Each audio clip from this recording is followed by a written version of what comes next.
Hello and welcome to the Myth Refreshed podcast, where I invite you to meet some of the amazing guests that are going to be gracing the Myth Refreshed stage on March the 18th at the Omnibus Theatre in Clapham. Tickets are available now. The event is going to be a wonderful celebration of culture. It's going to be crossing different artistic disciplines, all with the same intention of reawakening the power of myth and resurrecting the hero that lies within you. And today I would like to introduce you to Captain Joel Rocca. How are you? I'm good, thank you. How are you? Very good. Now that I know that you're part of the Myth Refresh team, everything is so wondrous. Can I read your quick bio just so people know how great you are? Is that okay? So Joel Rocca is a professional jazz musician who graduated from Canterbury Christ Church University and has a master's in jazz performance from the Trinity Laban Conservatoire of Music and Dance. Joel studied with top UK jazz musicians Julian Siegel, Tom Challenger, Hans Koellner, Jean Toussaint, Byron Wallen, to name a few. There are so many, it's just too many. He's also toured and performed internationally. He also creates music with his brother, and they form part of a project called the Rocca Brothers, where they provide bespoke jazz entertainment to both public and private spheres.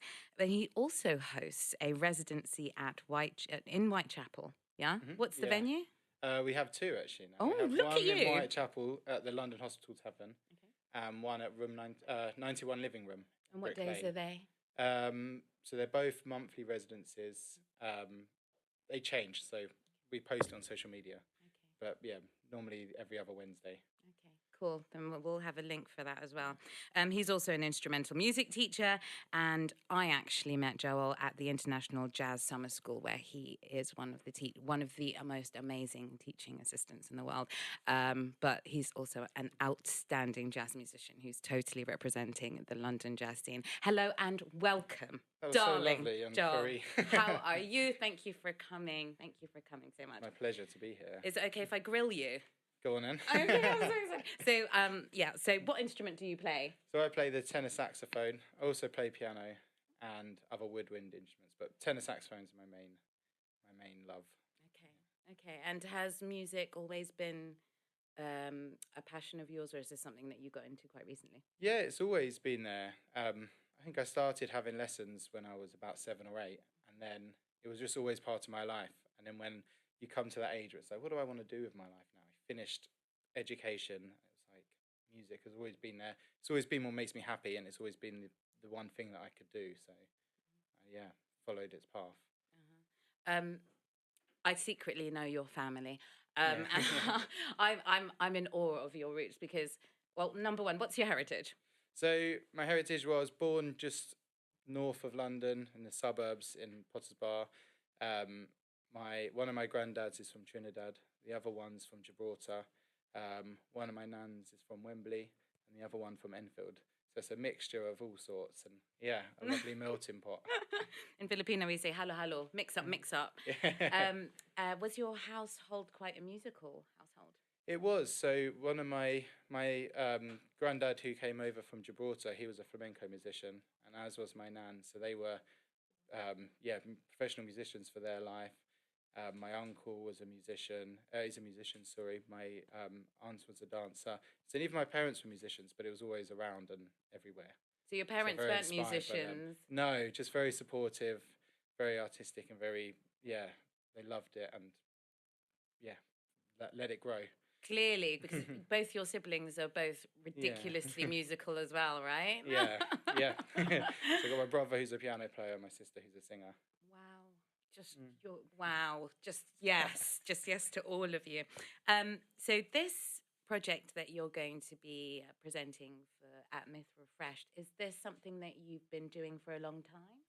So it's the first time I've ever presented my own music. It's something I've wanted to do for years and always been a bit afraid and always not had it ready, not felt it was ready to release into the world.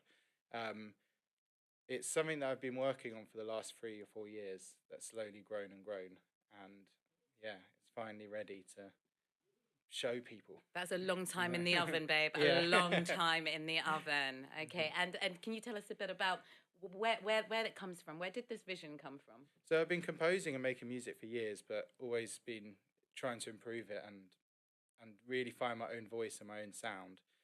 A few years ago, I was lucky enough through when I was studying at Trinity Laban to work with contemporary dancers, and through that, I became really interested in creating music with dance. So not just for dance, but with dancers.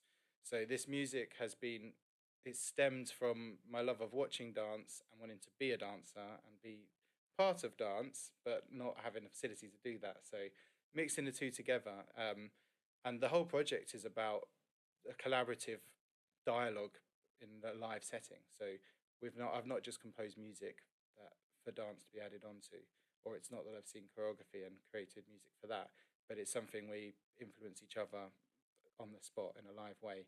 So it's the same as if we're playing jazz, but as a piano player would influence the harmony he plays would influence what I play, or the rhythm the drummer influences that, and we all build together. It's the same thing with dance. So we looked at all sorts of different concepts where the dancers will be using the body as score, and they will be sort of giving messages to us as we're playing, and vice versa, we'll be giving messages to them. So it's sort of an ever-growing performance and ever-changing. And each performance will be unique. So it's going to be completely brand new, and it'll only happen on the 18th of March. It'll only be then, which will be lovely. It's alive. Yeah, your piece alive. is alive Yeah. and constantly changing, Yeah, and depends exactly. on where you are and how you feel. Yeah, absolutely. That's amazing. Which is very exciting. Yes, but everybody, literally. Yeah. The dancers as well. Yeah. Okay, this is beauteous. That's and so I know that there's going to be an element of improvisation, but what is it framed around? So it's framed around, well, for me, I've always been really interested in flow and getting into flow state, and how to get into flow state when you want it. Because when it happens, it's the best thing. It's just amazing. It's like, yes, I can create, I can play. But it's not always there. So I've always been interested in that. And when I compose and when I'm happy with what I've composed, or when I improvise and happy with that, it's because I've been in flow state. So I've always been really interested in that. And this piece explores that. And I wanted to find a narrative for this piece of work that followed flow. So we actually looked to the ancient Greek goddesses, and from the 9 muses, the muse that presides over music and the muse that presides over dance. And in ancient Greek, the composers, musicians, and dancers would evoke these muses to inspire them to get into flow state. So this piece shows a narrative of that, us getting embodied by that, us communicating, performing within that. So that's what the piece embodies, I guess. Oh my God, I'm so excited. I'm so excited. I can't wait. So am I. Where did the idea of the muses come from, and the goddesses? Well, it became, I suppose it was looking for it came from my brother Ben. He was the one who came up with the idea of that, and it was Ben Rocca. Hello. It came from that, and it came from looking at where people get flow from, whether it's from the universe, God, ancient Greek goddess, all these different. I was looking at all these different influences, and something that resonated with me, and it just, for some reason, that did, and it worked, and so that was us in flow state, and it's given us this narrative for it, which has been lovely. Beauteousness, I love it. Is there something that you can say about being a musician in this time, or an artist in this time, right now, 2023 in the UK? How important is it for artists to create and go outside of comfort zones? Why is it a thing?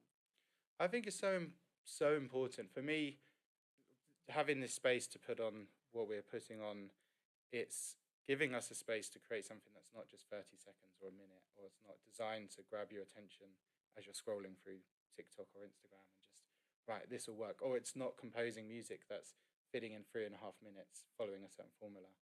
And I think it's really important for us as artists to keep representing our time, because throughout history, with art shows the time and highlights the struggles, highlights the beauty, highlights the dark side. And we need to make sure we keep doing that and not just get lost in this 30-second or minute-long reel format. So I think, yeah, events like this and creating art is so important to keep it alive. Because it's not the kind of thing you do if you just want to get rich, is it? No, I mean, it's not. Yeah, exactly. It's a heroic quest, I think, to embark on music and really want to Yeah. push yourself. You know, you could just do your standard. Yeah, yeah, exactly. And know that it's not the winning formula, but you've got to do it anyway. Yeah, beautiful. And so the guys that you're collaborating with, have you known them a long time? So obviously we've got Ben Rocca on piano. I've known him forever, ever. And then a lot of the others I've met over the last sort of 4 to 5 years. We've got Simon Lamb on drums, who's a fantastic drummer. We've got Ruta Cipolla, an incredible flute player. Connor Murray, an amazing double bass player. We have Hannah George, incredible dancer and choreographer, and Carly Robridge, again, amazing dancer and choreographer. So it's really exciting. It's 7 of us in total. It's going to be wonderful. Wow, are you going to dance as well? No. Okay. Through music. Yes, okay, fair enough, fair enough. What can we expect from you? So we've mentioned that you've got 2 residencies in East London at the moment. Do you have anything that you would love to plug to all of the wonderful people at Myth Refreshed who will want to see you again? They will. They will. Well, we're going to record the music from this. We're going to make a short EP representing this. And going back to like what I was saying earlier, it's a sort of 20-minute free piece. It's not a short piece. It's loads of different sort of movements into one. So we're going to be recording that hopefully the end of this month.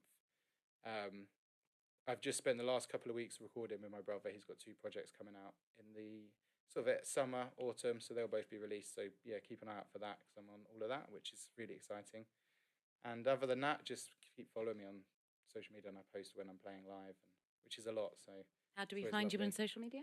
The really originally named Joel Rocca Music. It's my name, music. Wonderful, and there will be links at down below. They'll be down there. Okay, darling, thank you so much for coming and joining us at the Myth Refresh podcast. Oh, thank you for having me.